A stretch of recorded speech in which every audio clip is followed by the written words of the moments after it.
에스겔 37장 1절에서 6절 제가 봉독합니다. 여호와께서 권능으로 내게 임재하시고 그의 영으로 나를 데리고 가서 골짜기 가운데 두셨는데 거기 뼈가 가득하더라. 나를 그 뼈 사방으로 지나게 하시기로 본즉 그 골짜기 지면에 뼈가 심이 많아 아주 말랐더라.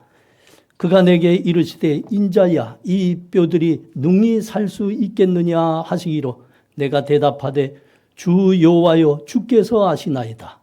또 내게 이르시되 너는 이 모든 뼈에 대하여 대언하여 이르기를 너희 마른 뼈들아 여호와의 말씀을 들을지어다. 주 여호와께서 이 뼈들에게 이같이 말씀하시기를 내가 생기를 너희에게 들어가게 하리니 너희가 살아나리라. 너희 위에 힘줄을 두고 살을 입히고 가죽으로 덮고 너희 속에 생기를 놓으리니 너희가 살아나리라. 또 내가 여호와인 줄 너희가 알리라 하셨다 하라. 아멘. 아멘. 우리 그동안 교회 목사님으로 수고하셨던 양동익 목사님이 다음 주일로 이제 사임하게 됩니다. 더 좋은 곳으로 가게 됐으니까 오늘 그래서 양 목사님 나오셔서 고별 설교를 하시겠습니다. 목사님 참 수고 많으시고 참 은사가 많은 분인데 더 좋은 곳으로 가게 돼서 기쁩니다. 나와서 하나님 말씀 전하시겠습니다. 은혜가 있기를 바랍니다.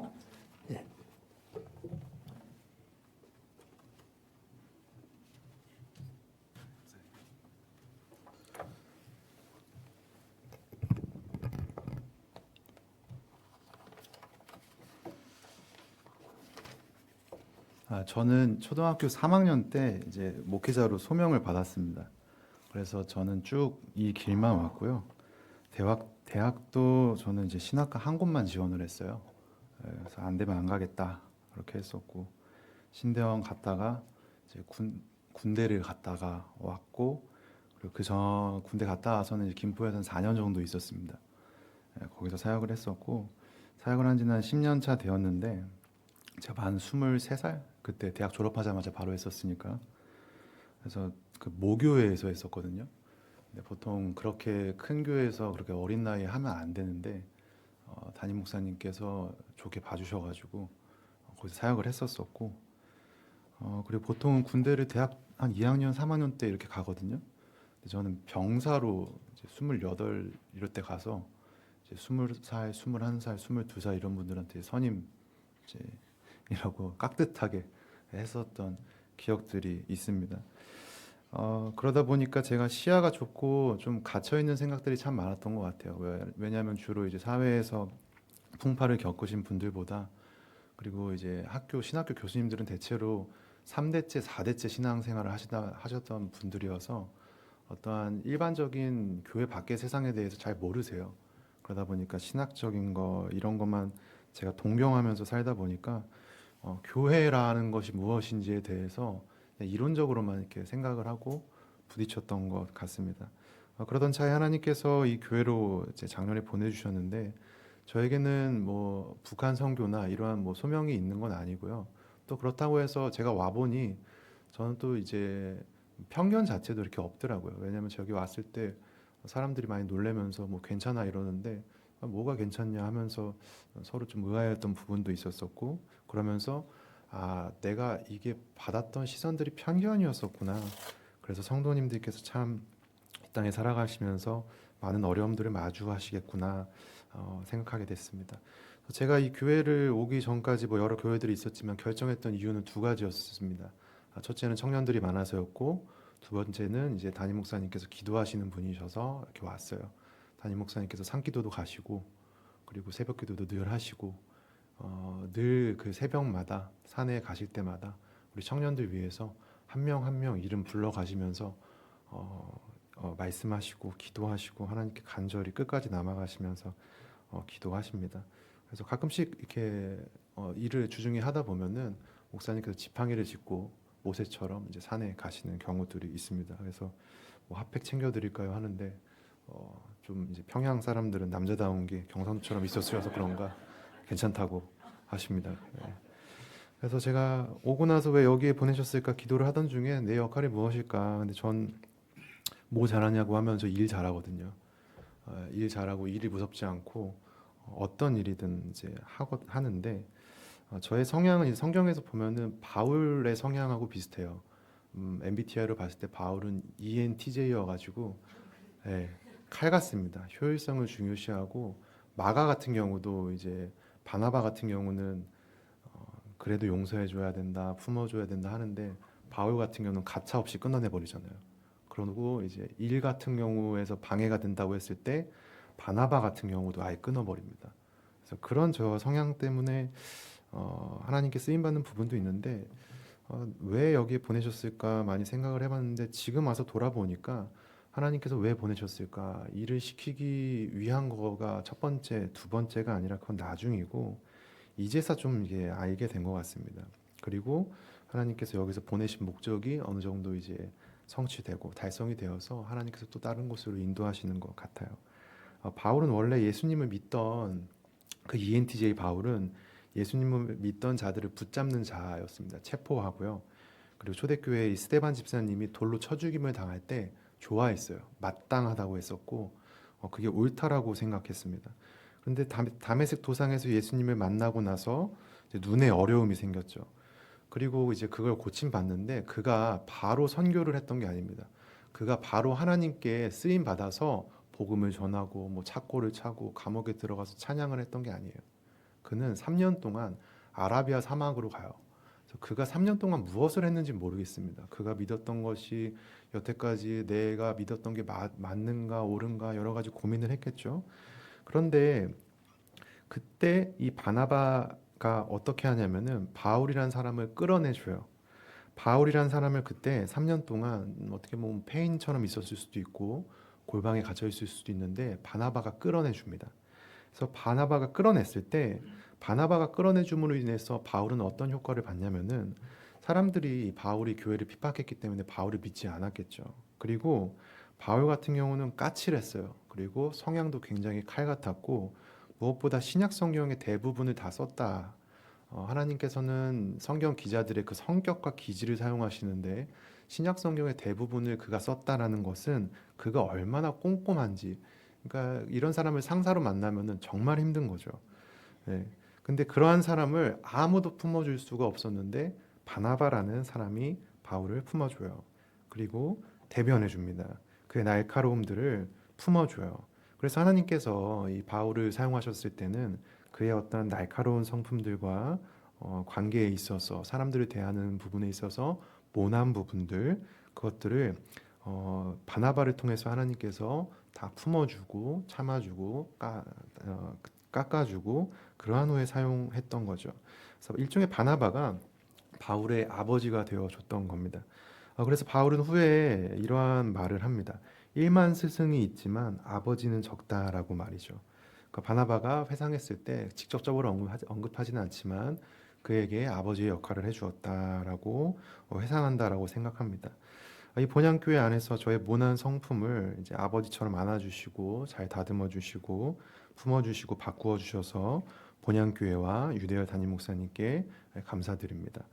그리고 뒤에서 내주하시는 사모님께서 감사드리고 교회 장로님으로 섬기시는 기진호 장로님과 최병훈 장로님 가정 가운데도 자녀 손때에 이 섬김의 갑절의 축복이 있기를. 그리고 집사님들 제가 늘 자랑합니다. 우리 교회는 집사님들이 20대다 라고 자랑하거든요. 권사님도 30대고 자랑하면서 늘 섬긴다 자랑하는데 우리 집사님들과 청년부, 대학부 지체분들, 어르신분들 하늘의 상급이 있을 겁니다. 그리고 윤 목사님 이제 금묵자욱이라고 하는데 워낙 그 긍정적인 에너지가 있으셔가지고 근윤자윤이 됐습니다. 네. 늘 얘기하시죠. 메리 크리스마스. 네. 자, 이제 말씀을 전할 텐데 이게 끝은 아니고 오히려 좀 미래를 봤을 때 시작이 될 것 같습니다. 북한 선교를 위해서 본향교회가 합동교단과 교류하려면 이제 누구에게 말해야 되는가 담임 목사님께서 한번 질문을 던지신 적이 있었거든요. 근데 그게 저라면 더 큰 길들이 있을 겁니다. 열심히 제가 홍보하겠습니다. 네. 하나로 목재 열심히 홍보하고요. 그리고 참고로 우리는 합신 교단인데 저는 소속이 합동 교단이에요. 합동 교단에 이제 15,000 정도의 교회들이 있는데 거기는 이제 절반이 자립 교회입니다. 자립 교회고 향후 10년간 담임 목사님들 7,800명이 은퇴를 하세요.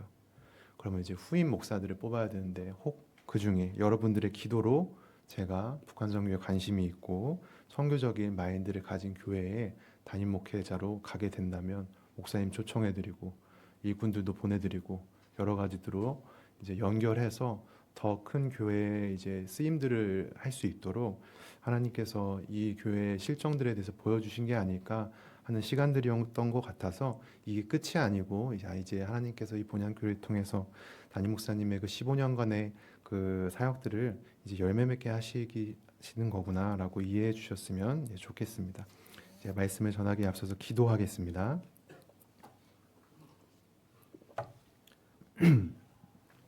하나님 아버지, 마른 뼈들을 생기로 살리신 것처럼 오늘 우리 마음에도 성령의 생명을 불어넣어 주시옵소서.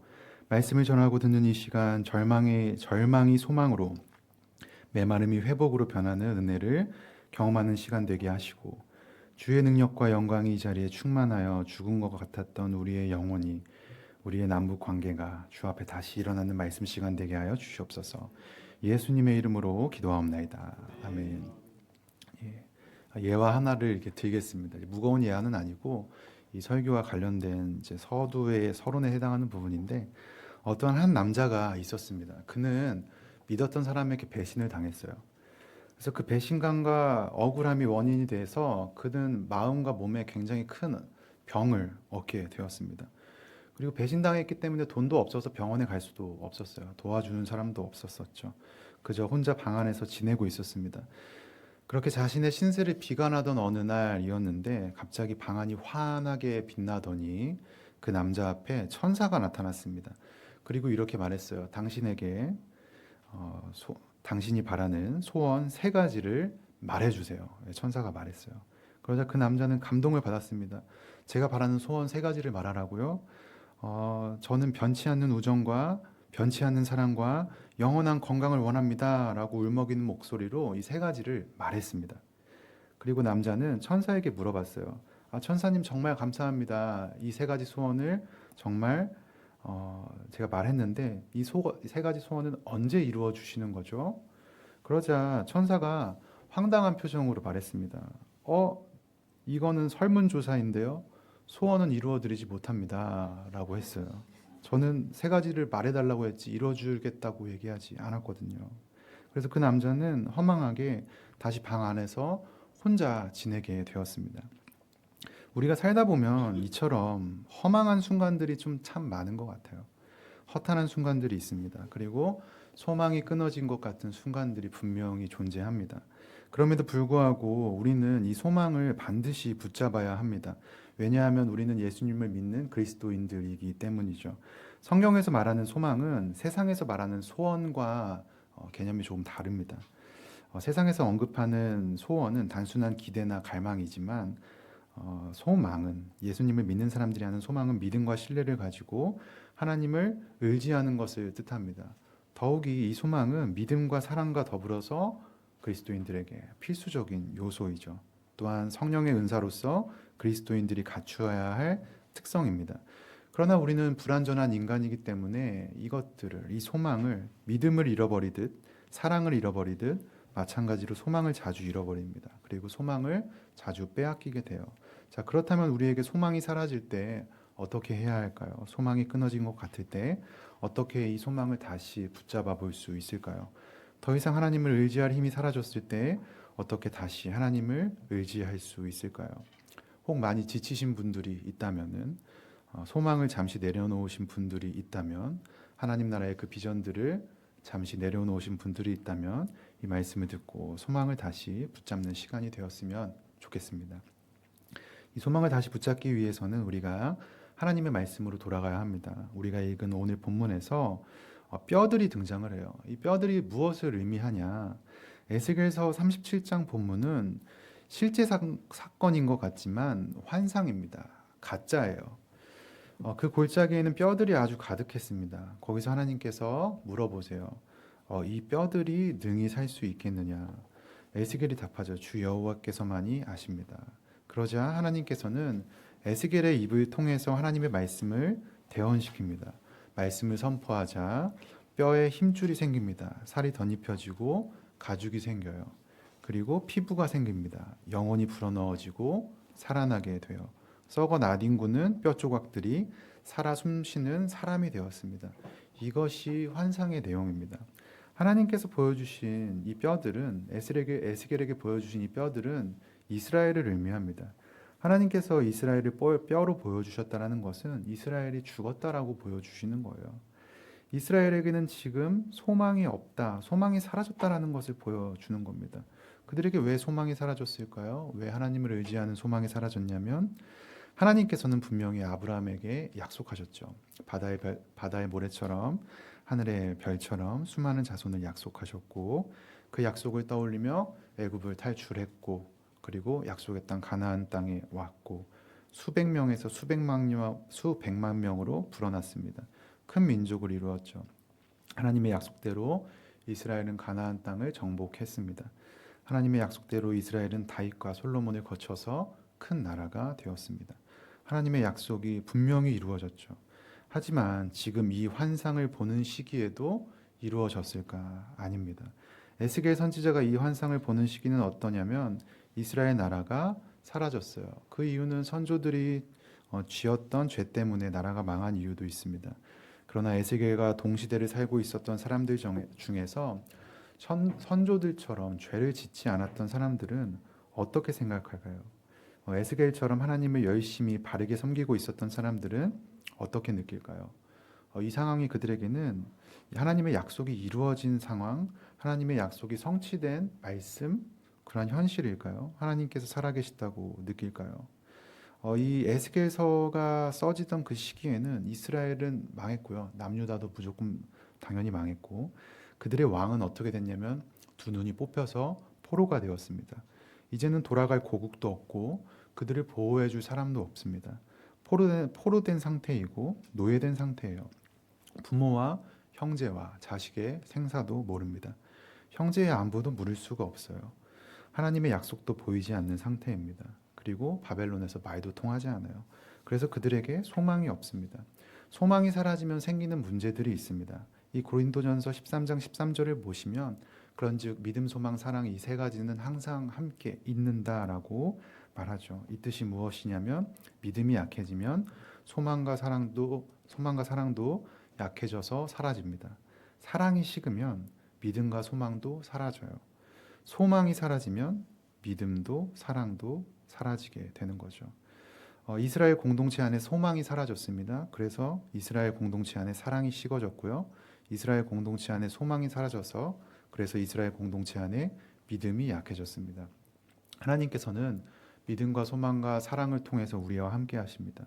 그런데 소망이 사라졌기에 더 이상 하나님을 믿을 수가 없습니다. 더 이상 하나님을 사랑할 수가 없습니다.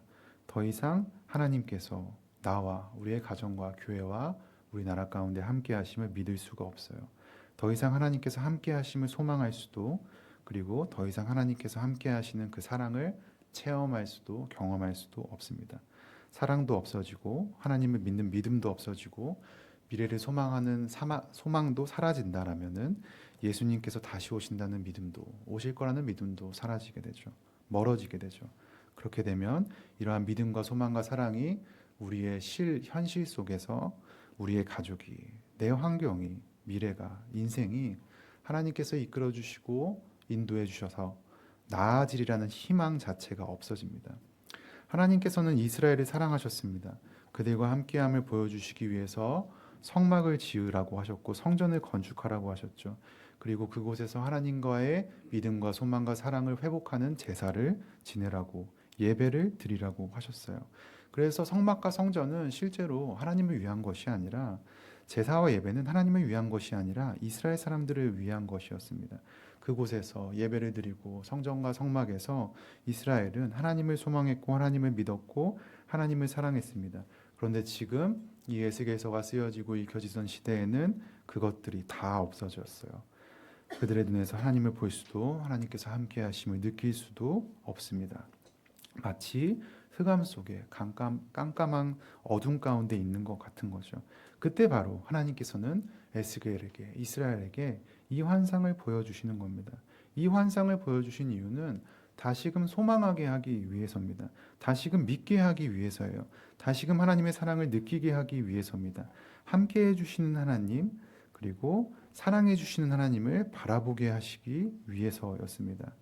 즉 하나님께서 이 환상을 보여주신 목적은 내가 신실한 주를 너희가 알게 될 것이다. 신실하다는 뜻은 변하지 않는다라는 뜻입니다. 여호와 하나님께서 여호와라고 할 때 이 여호와 스스로 있는 자라는 하나님의 이름 존함은 자기 백성과 관계되는 구원이나 또는 하나님께서 예전에 하셨던 말씀을 약속을 이뤄주실 때나 또는 하나님의 변하지 않으심과 그리고 인간은 변해도 그러한 변함을 배신을 품어주시는 인자하심과 관련하여서 주로 사용됩니다. 그럴 때 하나님께서는 여호와라는 이름을 강조하세요. 에스겔서를 읽으면은 자주 등장하는 구절들이 있습니다. 내가 주 여호와인 줄을 알리라. 내가 여호와인 줄을 알리라. 이 뜻은 무엇이냐면 너희는 내가 하나님인 줄을 알 것이다. 너희는 내가 변하지 않는 여호와인 줄을 알 것이다. 너희는 내가 말한 것들을 다 지켜주고 약속을 이루어주는 분임을 알 것이다. 너희가 나를 배반해도 나는 너희들을 품어주고 끝까지 인도해 주는 것을 알게 될 것이다. 그래서 너희는 잃어버린 소망을 되찾게 될 것이다. 즉 너희가 나를 포기하고 이 나라를, 가정을, 기도의 제목들, 교회와 남북 관계 여러 가지 것들을 포기해도 나는 그것들을, 너희가 포기한 그것들을 포기하지 않는다라는 뜻이 내가 주 여호와인 줄 알리라 라는 것이죠. 그런데 이 말이 한두 번 나오는 것이 아니라 에스겔서에서는 이스라엘과 에스겔에게 소망을 주시기 위해서 이것이 60여 차례에 걸쳐서 나타납니다. 즉 하나님께서는 소망을 잃어버린 자들을 향해서 60여 차례 수없이 반복해서 포기하지 말라라고 이야기하시는 것이죠. 주께서는 에스겔 선지자에게 질문하셨습니다. 이 뼈들이 능히 살 수 있겠느냐? 너 다시 소망할 수 있겠냐라고 물으시는 겁니다. 너 아직도 포기하고 있는데 다시 일어날 수 있느냐라고 물어보시는 거예요. 이 본문에는 하나님을 향해 소망을 잃어버린 자들이 있습니다. 하나님을 향해 소망을 잃어버린 이스라엘이 있습니다. 하나님을 향해 소망을 잃어버린 에스겔이 있습니다. 하나님을 포기한 자들이 있습니다. 하지만 하나님께서는 그들을 향해서 내가 포기하지 않았고 이스라엘을 포기하지 않았고 그래서 그 포기하지 않음을 언젠가 보게 될 텐데 그때 너는 나를 향한 소망을 되찾을 것이다 라고 이야기하시는 것이죠. 이것이 하나님께서 에스겔에게 환상을 보여주신 목적이며 이 에스겔서를 읽는 이들에게 전하는 하나님의 말씀입니다. 자, 그렇다면 우리가 하나 질문할 수가 있습니다. 지금 이 상태에서 북이스라엘과 남유다는 망했습니다. 나라가 없어요.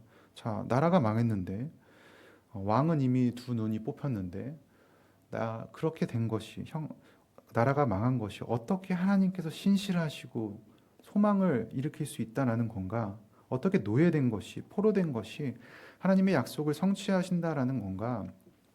지금 에스겔의 상황은 이스라엘은 하나님께서 이미 포기하신 것이 드러난 상황입니다.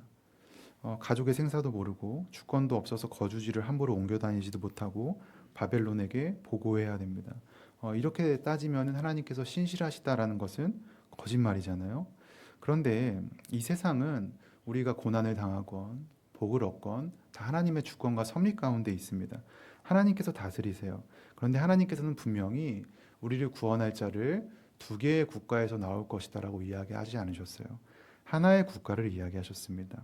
하나의 국가를 통해서 다윗의 자손 메시아 예수님께서 나올 것을 이야기하셨고 약속하셨습니다. 즉 이 두 개의 나라가 원래 하나였던 두 개의 나라가 분열됐지만 나라가 망하면서 이스라엘은 다시 하나가 됐습니다. 그리고 그 하나가 된 나라에서 예수님께서 나오셨죠.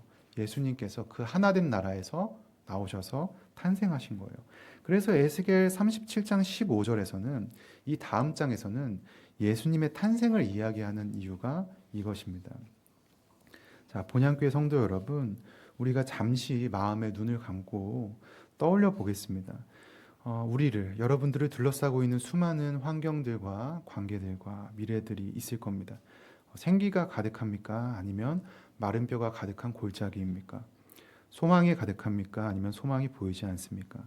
부모님과의 관계나 자녀와의 관계나 하나님과의 관계나 건강 문제나 직장 문제나 인생이나 우리의 남북 관계나 고향 땅이나 또는 우리의 교회의 미래나 여타 다른 문제들이 소망이 가득한가요? 아니면 마른 뼈가 가득한가요? 어쩌면 포로기 유대인들처럼 가족의 생사조차 알 수 없는 우리들의 환경은 마치 마른 뼈들이 가득한 골짜기인 것 같습니다. 소망이 보이지 않아서 안 될 거라는 부정적인 마음이 내 옆 사람에게 전염되고, 그래서 부정적인 말들이 나오고, 소망이 아니라 불만과 절망의 말들, 절망의 생각들이, 그런 언행이 끊임없이 솟구쳐 나오는 에스겔이 마주한 골짜기인 것 같습니다. 그렇다면 우리는 지금 좌절과 낙담과 불만과 절망만 솟아나오는 에스겔이 마주했던 골짜기 가운데 서 있는 겁니다. 그때 하나님께서는 우리를 버렸다가 아니라 다시 이 뼈들이 능히 살 수 있는지, 너희들이 포기해도 하나님인 나는 포기하지 않았음을 너희들은 믿는지, 다시 소망할 수 있는지, 내가 신실한 하나님을 믿을 수 있는지, 혹 마음이 지쳐서 내려놓은 것들이 있다 할지라도 나는 내려놓지 않고 끝까지 붙들고 포기하지 않았음을 너는 그것을 믿는지 물어보실 겁니다. 하나님께서 이것들을 포기하지 않았다는 것, 우리와 우리 교회와 우리의 대한민국을 포기하지 않았다는 것은 하나님께서 이 땅 가운데, 우리 가운데 소망을 갖고 계시다라는 것입니다. 소망을 갖고 계신다라는 것은 여기 계신 여러분들 한 명 한 명을 하나님께서 믿으신다라는 거예요. 소망과 믿음이 있다라는 것은 하나님께서 여러분들을 사랑하신다라는 겁니다. 즉 여러분들이 소망을 다시 붙잡는다면 그 하나님의 사랑을 다시 체험할 수 있고 경험할 수 있고 믿을 수 있다라는 겁니다. 성경을 처음 라틴어로 번역한 제롬이라는 사람이 있습니다. 그가 기도하던 중에 예수님께서 나타나셨습니다. 제롬은 예수님을 만나자 정말 기쁜 마음으로 예수님께 말씀드렸어요.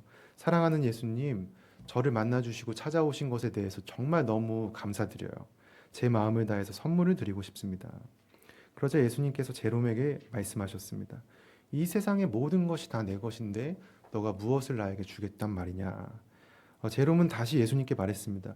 예수님, 저는 돈이 필요 없습니다. 제가 가진 돈 모두를 드리겠습니다. 예수님께서는 제롬을 떠나시며 이렇게 답하셨습니다. 나는 돈이 필요 없다. 너의 돈을 가난한 사람에게 주어라. 그러자 제롬은 떠나는 예수님을 다급하게 붙잡으며 간절하게 여쭈었습니다. 예수님, 저는 주님을 빈손으로 돌려보낼 수가 없습니다. 무엇을 드리면 받으시겠습니까? 그러자 예수님께서 제롬에게 물으셨습니다. 정말로 무엇이든 다 주겠느냐? 제롬이 대답했습니다. 네, 예수님, 무엇이든 주님께 다 드리겠습니다. 그러자 예수님께서 제롬에게 이렇게 말씀하셨습니다. 그렇다면 너의 모든 허망함을 다오, 너의 모든 무너짐을 다오, 너의 모든 실망감을 다오. 그러면 내가 오늘 그것들을 안고 돌아가서 오늘 밤 너에게 소망을 줄 테니. 이 본문 1절에서 권능으로 임하고라는 표현이 있습니다. 원어로 이 표현은 하나님께서 손을 붙잡고 가셨다라는 뜻이에요. 마른 뼈들이 있는 곳으로 하나님께서 에스겔의 손을 잡고 같이 가셨습니다. 즉 여러분들이 포기하고 싶은 그 관계, 포기하고 싶은 그 사명, 포기하고 싶은 그 문제들, 포기하고 싶은 그 일로 하나님께서 여러분들의 손을 붙잡고 직접 가셨다라는 거예요.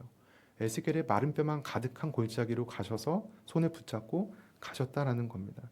마른 뼈가 가득한 골짜기에 서 있는 지금 마음이 주저앉아서 허탈하게 계실지 모릅니다.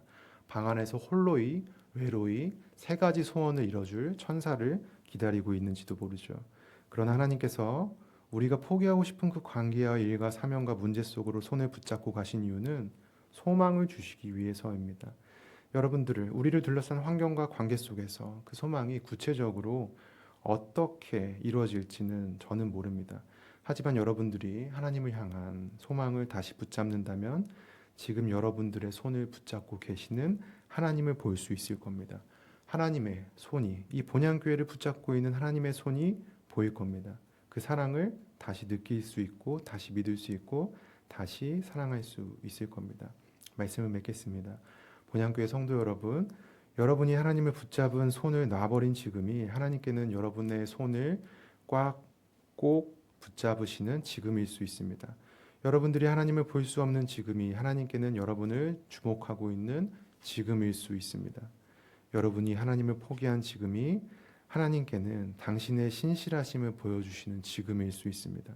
어쩌면 소망 없는 지금이 소망이 가득한 지금일 수 있어요. 여러분들이 하나님을 포기해도 하나님께서는 절대로 여러분들과 이 본향교회와 남한과 북한과 이 대한민국을 포기하지 않으십니다. 그래서 하나님께서는 신실하십니다. 그래서 우리에게는 소망이 있습니다.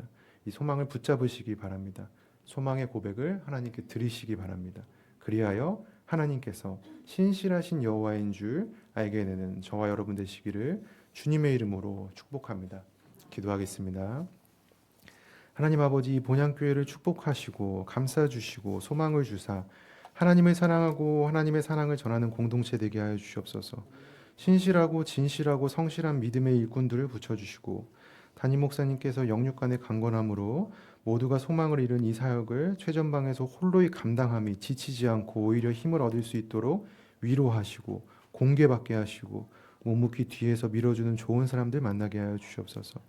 우리의 고향 땅에서 초대교회 지하 성도들처럼 신앙을 지키는 이들이 있는 줄로 믿습니다.